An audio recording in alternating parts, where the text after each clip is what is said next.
Sir আসসালামু আলাইকুম। ওয়ালাইকুম আসসালাম। ওমায়া ভাবিরে লইছুন। ভালো হয়েছে। ভাবি কিরম আছুন? স্যার আমি ভালো আছি। আমার আপনি স্যার কইতেছুন কে?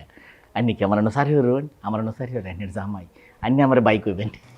স্যার কয়েকটা দিন সে আপনাদের স্যার বলবো, আমি আপনার বড় ভাই বলবো। মানে কি তা? মানে একটু চেঞ্জ করছি স্যার। মানে আমি যে কাজটা করি অফিসে সেইটা সে আপনার আন্ডারে করবো আর আমি তার বাসার কাজটা করবো। মানে লাইফ বোর হয়ে গেছে, এই জন্য আমরা এরকম একটা সিদ্ধান্তে আসছি স্যার। আনিস সাহেব, অফিসের একটা জরুরি কামে আমি একটু হেড অফিসে যাইম। আজকে আমি অফিসে থাকতাম না। আপনি যে কিস্তির টেহাটা তুলবেন এটাও আমি নিতে পারতাম না, আপনি এটা নিয়ে রাখবেন। কাল আমি আইলে হিসাবটা বুঝাইয়া আমার কিস্তির টেহাটা দিবেন। এই শেষ বেলায় আমার লোকের মস্করাটা করুন না যে। না না স্যার মস্করা করতেছে না তো, সত্যি বলতেছে। স্যার আমি কিন্তু পারবো। আমি হচ্ছে একদম পড়াশোনা জানা একটা মেয়ে। গোল্ডেন বি প্লাস, এ প্লাস।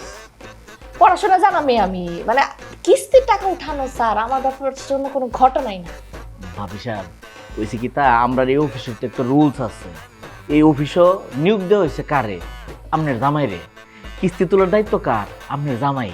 কাজে এই কামটা হেলাই করব। হেলার কামটা যদি হেলারে না দেয় আমি তার বউরে দেই, আর এটা যদি হেড অফিস জানে আমার চাকরিটা পাবে থাকবে না। স্যার তো জানবো না, আমরা তো কাউকে জানাবো না স্যার। আর আমার এরিয়ায় অফিস থেকে তো অন্য কেউ যায় না, আমিই যাই স্যার। একটু বিশেষ বিবেচনা এটা দেখেন স্যার। আমার কথাটা শুনুন, এই আসভ্য তদবিরটা আমার টেন করুন না যে। আমি এটা পারতাম না। এই দিন নিন হিসাবের খাতা লয়ে যান, কিস্তিটা ঠিক মতো তুলুন, যান কামে যান, বাবিরে বাইর ফেরেন যান। স্যার বুঝলাম এটা গোপন কারণ আছে, একটু ভাইবা দেখেন স্যার।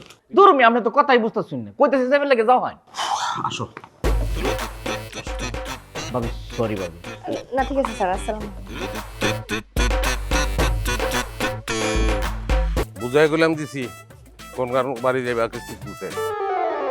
হেরা গেলাম জিগাইতে পারে যে আপনি আইছেন কি লিগা। তখন তুমি কইবা যে আমার পোস্টিং হয়েছে, নতুন পোস্টিং, এখন থেকে আমি টাকা তুলবো, ঠিক আছে? হ্যাঁ, তোমার আমার এত কিছু বুঝাইতে হবে না। তুমি যে তোমার বসরে ম্যানেজ করো, সে যাতে আমার কিছু না বলে। তো বস বলো গেলে, বস তো জানবোই না। তোমার কাজ তুমি কিস্তি উঠাইবা, উঠাই আমার হাতে দিবা। কিস্তি উঠানোর দায়িত্ব তো আমার। আমি গিয়ে হারে বুঝাই দেবো, হ্যাঁ খালি টাকা পাইলেই যায়। তারপরেও যদি যাই না ফালায় বাই চান্স, সরি কইলে ঠিক আছে, যাও তাহলে। তুমি আর শুনো, মনোযোগ দিয়ে কিন্তু রান্না বান্নাটা শেষ করবা, ঠিক আছে? শেষ হয়ে গেলে ঢাইকা একদম রাইখা দিবা আমার জন্য। আর খবরদার তেল লবণ যাতে বেশি না হয়। তুমি আর জাল হয়ে কথা কো, রান্ধন নিয়ে আমার কোনো উপদেশ দিবা না। রান্ধন কি এটা আমি তোমার দেখাই দেবো। কঠিন কিছু না, ইজি জিনিস, খালি আগুনটা ঠিক থাকলে যায়।